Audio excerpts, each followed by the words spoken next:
The Stage Door Show, celebrating the independent artist. Hosted by Dave Hondel. I want you more than I wanted to, more than I'd say seems fair, wrapped in a dream that maybe we never shared. I left town after you shut me down, let you turn into a ghost, but then I brought you to the coast again.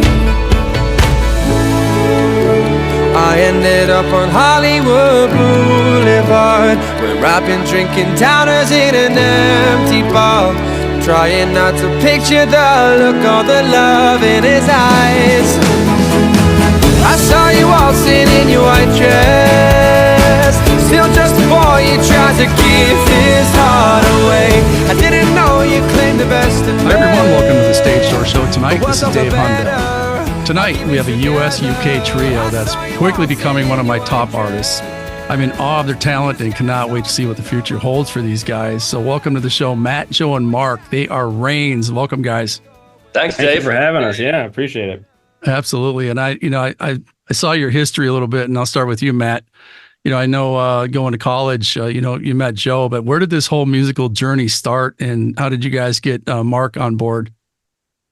Ooh, wow. Well, there's a very long answer and a shorter answer. So basically, yeah. So myself personally, I'd been playing music forever. I started out, I was playing in a family bluegrass band, pretty funny, pretty fun, and did a lot of stuff just as a kid, and really just was hooked, from the jump. And then, yeah, went to college and met Joe. Joe came up to me, introduced himself, and Joe's a very big personality, and I would say I'm not that big of a personality, yeah, but. So yeah, we clicked and we started just hanging out, just nothing to do with music, just hanging out. But then I realized, I think that Joe was a very good guitarist, and we started working on. I would show him some songs I'd been working on, and he was into them. We started doing that, but it wasn't really, we both can sing, Joe and I, but we are not like lead singer material. So we had all these songs and knew that the songs were good. And the rest of the short version is that we ended up finding Mark on Instagram because we knew we needed a singer, and we put out these ads on, what was it, Joe, like Craigslist? Yeah, with Craigslist, you name it, eBay. That probably didn't happen, but our email, which I think is really funny, was please send something good at gmail.com. That's yes. And nobody sent anything good. But so just, this is truly like needle in a haystack type of thing. I was just looking through Instagram one day, and I think it's fair to say that Joe and I were getting kind of desperate, because at that point we had been out in LA several times, just taking trips out there, and there was interest in like the music in the songs, which was great. But we were like, for this actually to be a project, what we need is a tall, handsome, talented singer. And so we were ready. We were almost ready to settle, but we didn't have to, right? Because miraculously we stumbled across Mark here on Instagram. Matt found him by searching like OMG voices, like hashtags. Yeah. And miraculously, Mark came across the feed, and what happened next?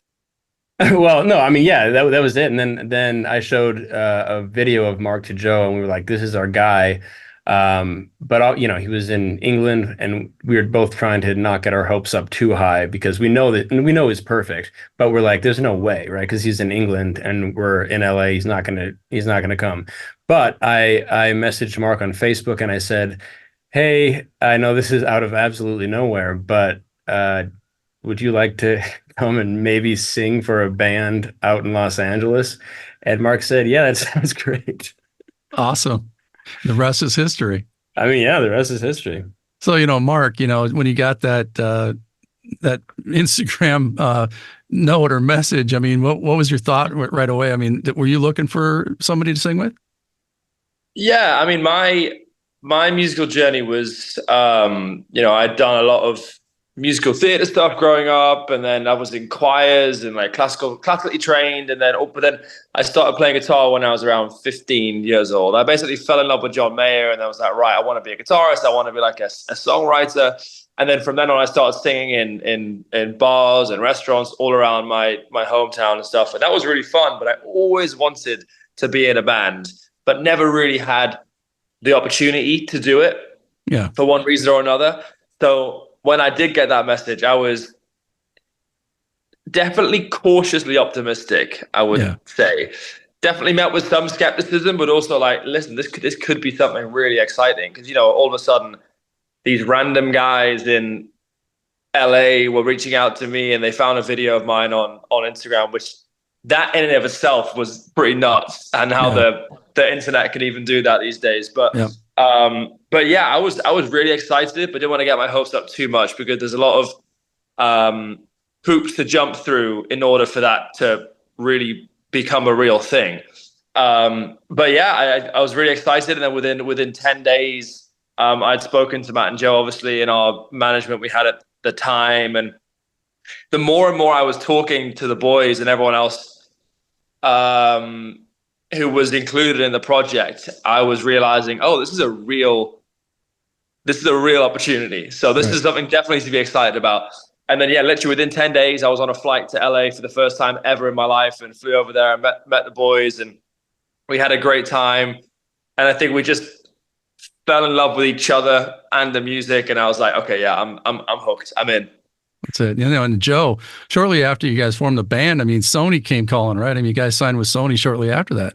Yeah, it's pretty crazy. We were over in LA, the three of us, and we got hooked up. I think it was through the attorney who was helping us out at the time. We got hooked up with Rich Christina over there at Sony. He's now now he's working at Warner Chappell. But at the time, we actually, like old school, walked into his office in New York. We didn't even have a meeting planned with him when we were in New York. We went to New York to say, hey, we're in New York. You want to meet up? And he did. He bit. Yeah. And we walked in there with our instruments, and we played 2 songs just acoustically. And I mean, from then on, it was just negotiating the deal. He wanted us right then and there. And it happened sort of old school like that, which, gladly it did. But it's nice when things can work organically like that, because I guess the forming of the band wasn't organic. Right. But thank God the way it did. We talk about it like, often. Like, I don't know if there's ever been a thing with 2 North Dakota guys and a guy from the northeast of England, whether it's music or, anything, something that's not artistic. Yeah. That's Pretty amazing. Cool. I mean, what a story, and, people dream about getting signed by a major label, right? And I mean, I think it was fate, because, and it's not just by happenstance, because you guys work hard. I mean, every artist out there earns everything they get. So you guys just listening to your music, you definitely deserve that. And I would have signed you too. I mean, it's just amazing. But, I was watching their video, Shock to Your Heart.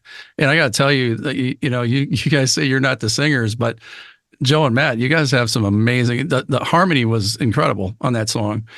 Thank you. I know Mark, sang the lead, but you guys, I mean, it was amazing. Just the whole harmony. And, how long did it take you guys to record that song? I mean, write it and record it?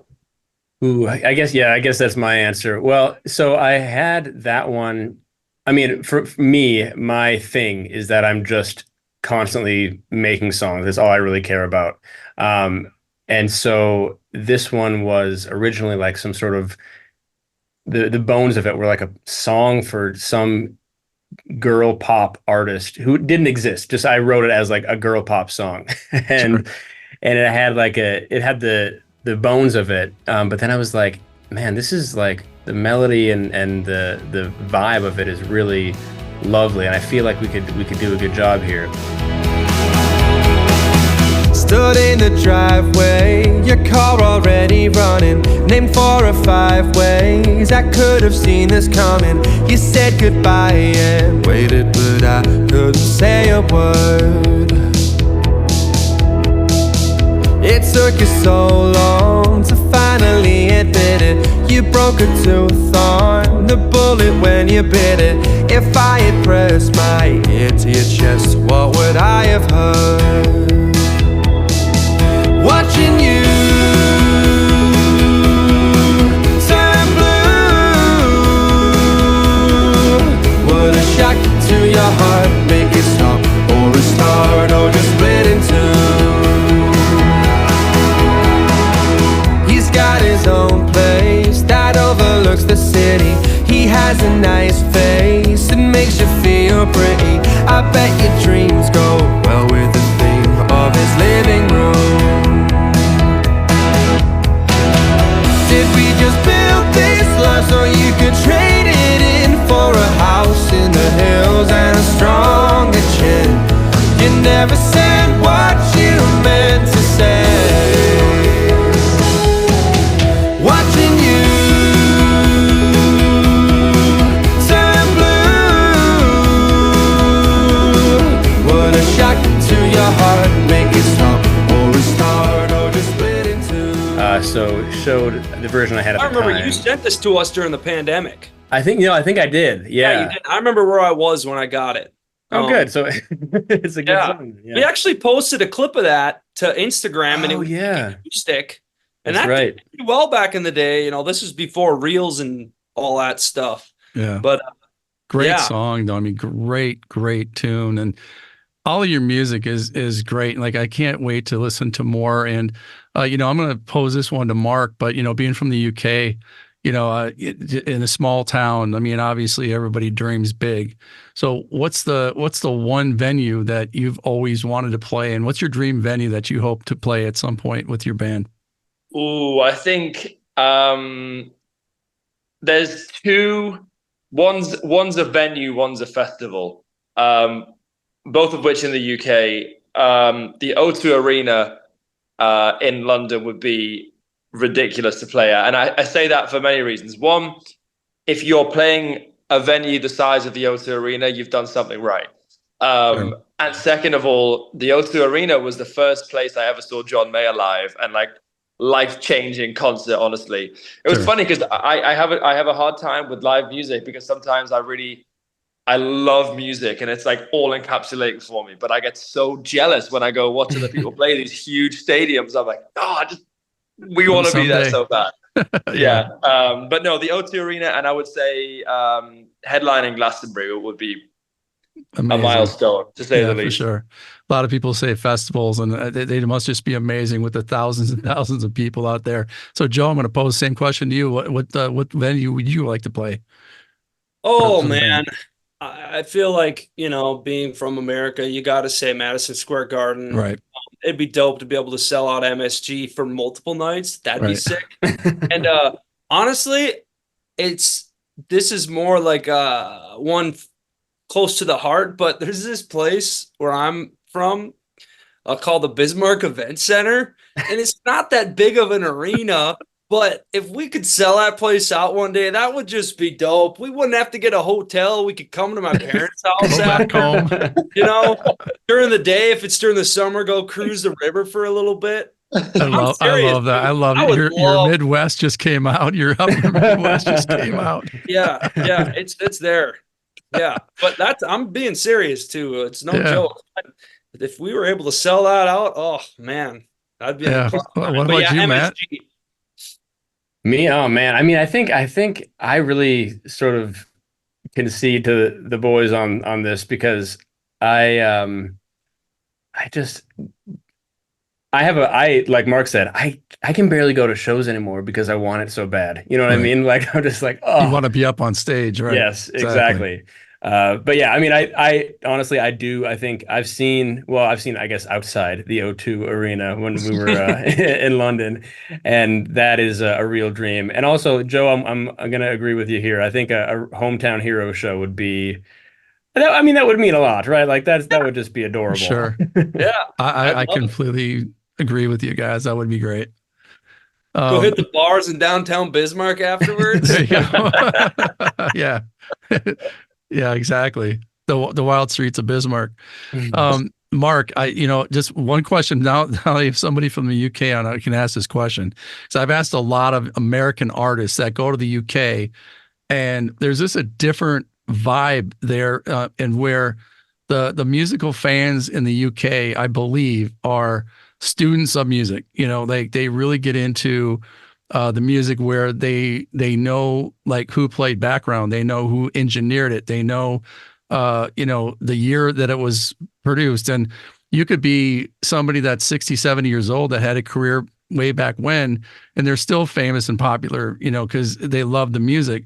So talk about that a little bit, because I think the UK is a little bit different. When people tour there, they really love being there because of the love for the music, not just the famous songs, but deep into the cuts, right?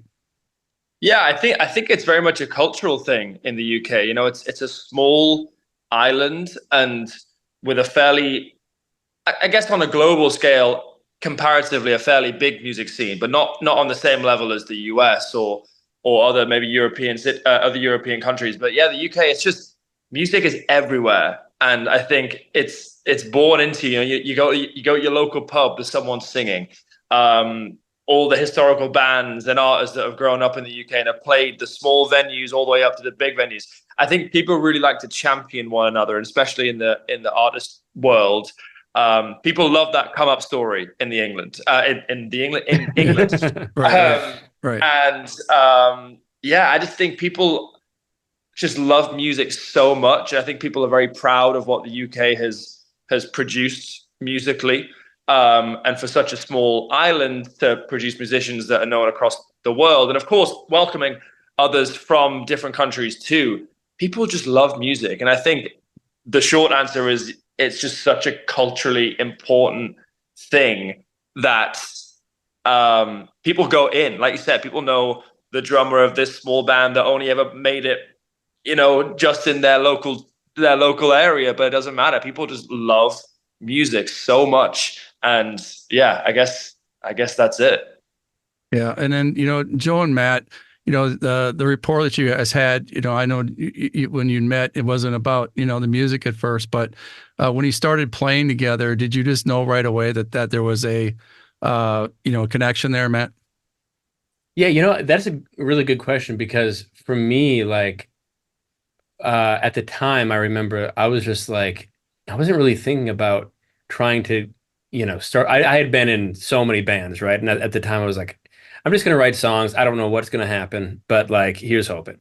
And yeah, meeting Joe was like a real kind of lightning strike, because, and Joe would tell you this, but at the time, like, Joe was not, like, I guess, like, seriously into music in the way that I was. An athlete. Yeah. Oh, okay. Yeah. Same college. Sure. But I mean, it didn't matter really, because the rapport there that we just established just as friends, I was like, this makes a lot of sense, because he, I would present an idea to him, or, spend forever teaching him a guitar part that I couldn't play, but expected him to. And it was great from the jump. And so, yeah, I mean, having met Joe, and having that sort of, at the time, like before we met Mark, it was like a partnership, and being able to kind of rely on each other in that way was huge, because I guess in the back of my mind, I was probably hoping for it, but I definitely wasn't expecting to form anything like that with anybody. And I got lucky twice, because I met Joe and then we met Mark. So right. And Joe being an athlete in college, I mean, that you have that kind of competitive drive to make sure that, so everything you do has got to be the best. Yeah. It's a problem. I think we all have that. We're just perfectionists in our own ways, but yeah, you just obsess and obsess and obsess over every tiny little thing. Like, once again, and our different things that we do. But I do need to say one thing about the UK quick, because we were talking about the culture there. They make songs up about anything. Like, we were out out one night in London a couple years ago. We were there for like 6 months together, basically.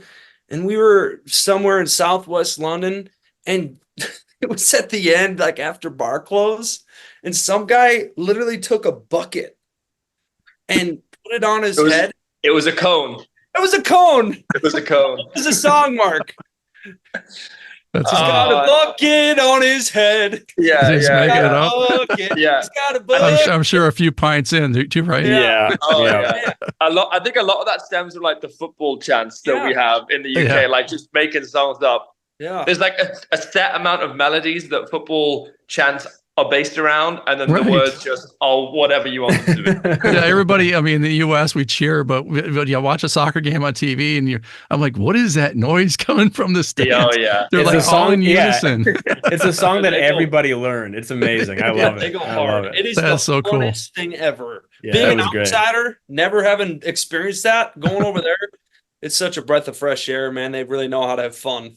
Yeah, that's amazing. So you're in LA now, Mark. So what are your thoughts on being in LA versus the UK? I mean, is this something that's like it's a new world, I'm sure, but are you acclimating to US life, or are you go back and forth? Yeah, definitely acclimating. I'm actually now. So we were all living in LA last year for the whole year, and then I'm actually living in Miami now. Oh, okay. My old stomping grounds. Yep. Yes. Yeah. But no, to answer your question, yeah, I love the US. There's definitely some things that took some getting used to. But for the most part, I was back and forth here quite a bit in the early stages of Raynes, and but yeah, I mean, the weather is a hell of a lot better in California and in Florida. Yeah, it's been No rain. that I'm a big fan of. Not as much rain. Yeah, exactly. But no, I love the US, and I haven't been able to go home for some time now, but I'm actually heading back to England in a couple of weeks now, which I'm excited for.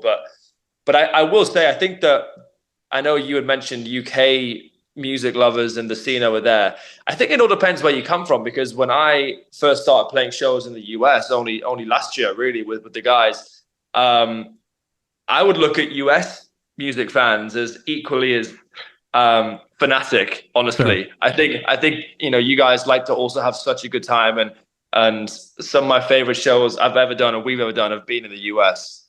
Yeah. No, there's a lot of great venues in LA too. I mean, Whiskey Room, there's all kinds of different places that play there. But, and then Matt, we have a lot of artists, obviously. I listen to our show, as I mentioned before we recorded, but, what kind of advice can you give somebody just coming up, like wants to get into the music business? I know your path, you guys had a pretty quick path, but sometimes it takes a long time. So what kind of advice can you give somebody?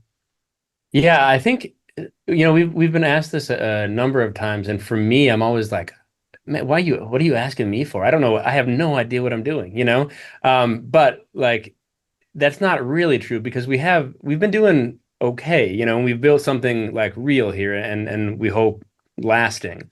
And I guess what I have learned over the past however many years we've been together is just like, and this is definitely my answer, because I know we would all have different ones, but I think focusing on the music, like on the songs themselves, to the expense of everything else, that has served me and like my mental health well, I suppose, because like I mentioned earlier, way back when it was just Joe and myself, we knew that the songs were good, and that's sort of all we had and all we knew. We didn't have connections, we didn't have a singer, but we knew that the songs were good. And I think just this is cliche, but staying true to that aspect of it is vital, because especially now, there's so much pressure from labels and management and people to play the game on TikTok and Instagram and social media and give people what they want, right? But what people want is not necessarily what you as the artist want. So do what you want. That will come through. It will be authentic. We're making the type of music that, I mean, there are a lot of influences, but we're not trying to sound like anybody. We're not trying to follow a particular trend. And that will either work or it won't ultimately. But at the end of the day, like for me, I I sleep pretty easy knowing that we are creating the art that we want to create. And that's it. There's no other sort of influence that we're trying to chase, I guess. I wanted to see the sun in California. I wanted to be the one to show you Malibu. Don't know what you're doing now. It's killing me now. Reaching out 1,000 miles apart, and I'm still hoping that you've been running around, keeping yourself busy, skipping the songs that'll make you miss me. The new lease on your life, did you find it? Are you fine with what you left behind? Are you looking for love in every random stranger? Finding the one you think could finally save you? Erasing the past you've been running from, while you're chasing love, chasing love, chasing love. Are you chasing love? I thought moving away would get me closer. I thought playing it safe might be leading you.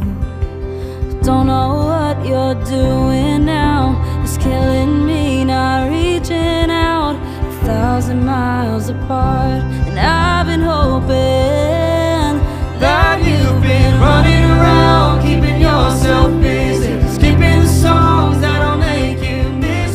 Joe, I wanted to ask you a different question, but also advice on, creating a circle of people around you that have your back. So like, sometimes the smaller the circle, the better. Everybody, you can trust everybody. So talk about building a circle of trust around you when it comes to being a musician and, like I said, on the rise. So you got to be careful, right? Yeah, absolutely. You definitely need a team of people around you that actually support you, not people that are just yay sayers and yes to everything and gas you up all the time. You want someone that's going to be honest with you and that actually cares about not only your immediate success, but your long-term success, right? Because we want to do this forever, right? We don't want this to be a flash in the pan. We're growing something right now that we want to keep doing until we one day maybe retire. Right. And it's really important to have people that are behind you and in front of you, I guess, like willing to protect you when you need to be protected. And you have to do that. It's something that I see people not really caring about, but it sure makes the ride a lot less bumpy and a lot funner to having that close-knit circle and people that you can rely on and look towards. So that's a good answer too. And then Mark, I'm going to talk about image. Now, you guys are becoming a name in a lot of circles. So how do you keep your image to the point, like, when you go onto Instagram, you go onto Facebook or whatever, you got to be careful what you say, right? I mean, because you're going to be scrutinized on almost everything you say as you keep getting bigger and bigger and bigger. So talk about your image and how careful you have to be with that. Yeah. Great question. I think we are lucky in the sense that all three of us, for the most part, share a lot of the same values and stuff. So we're never really in a situation where we're worried about what one person's going to say in an interview and think, oh, we don't already represent that. Sure. So we're lucky in that sense. But no, I think you just learn it with time. The more interviews that you do and the more people you speak to, and going back to your previous question, the more the team around you helps mold those conversations in a way that makes sense. But also just, I think being yourself is the most important thing. Yes, there's an element of sometimes having the right answer and saying things in a certain way. But I also think people see authenticity as something to really get behind. And just being nice. I know that's kind of veering off from the question, but it goes such a long way. I think it's very easy to get ahead of yourself in this industry, especially with the wrong people in your circle bigging you up and saying, we're gonna make you famous, we're gonna do this, we're gonna do that, and overpromise and underdeliver.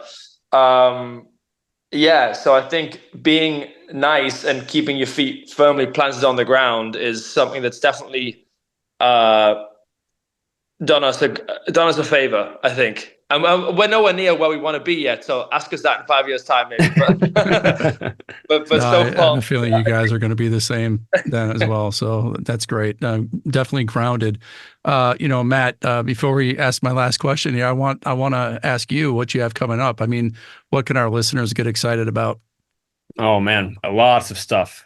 We have a project. I won't say too much, but we have a project that will be coming out in the next couple months that we're very excited about. We've been working on for a bit, and then we have another bigger project coming out several months after that. And depending on time and the calendar year, we have a third thing coming out after that. So we've had so many songs and been writing forever.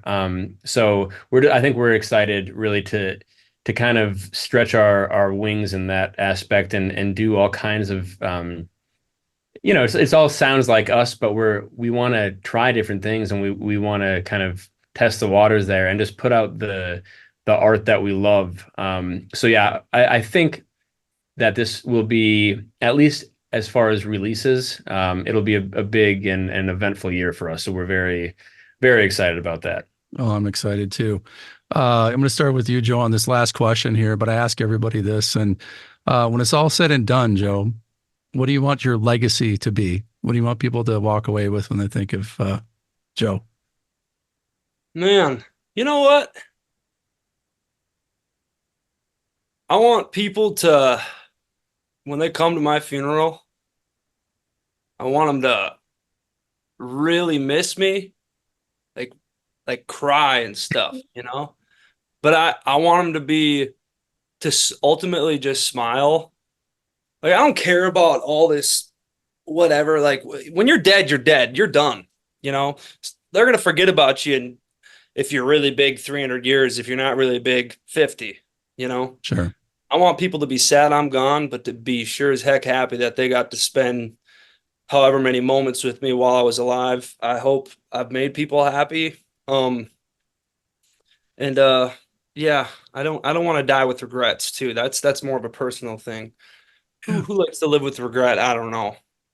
You got to be not hooked up right if you do. But that's a great answer. All in all, I really want them to miss me but be happy that you got to spend time. Right. Yeah. Good answer. Mark, how about you? I've never been asked that question. And I think similarly, if I can leave this earth, and it's a morbid thing to talk about, but important, I guess. If people can take some leaf out of my book, I'm forever an optimist, to a fault sometimes. But I think if I can teach people to just not take life too seriously and think, Mark was a really nice person to be around and a caring one. I feel very heavily. I cry at everything, like music, movies, a TikTok, for God's sakes. Anything can make me really cry. Yeah, and I think too. I massively embrace that side of myself, especially as a man.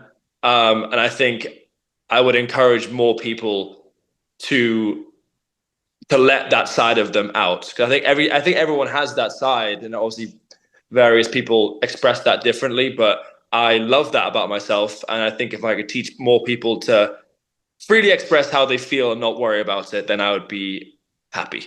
I love that. That's a great answer too. How about you, Matt? Yeah, man, guys, those are good answers.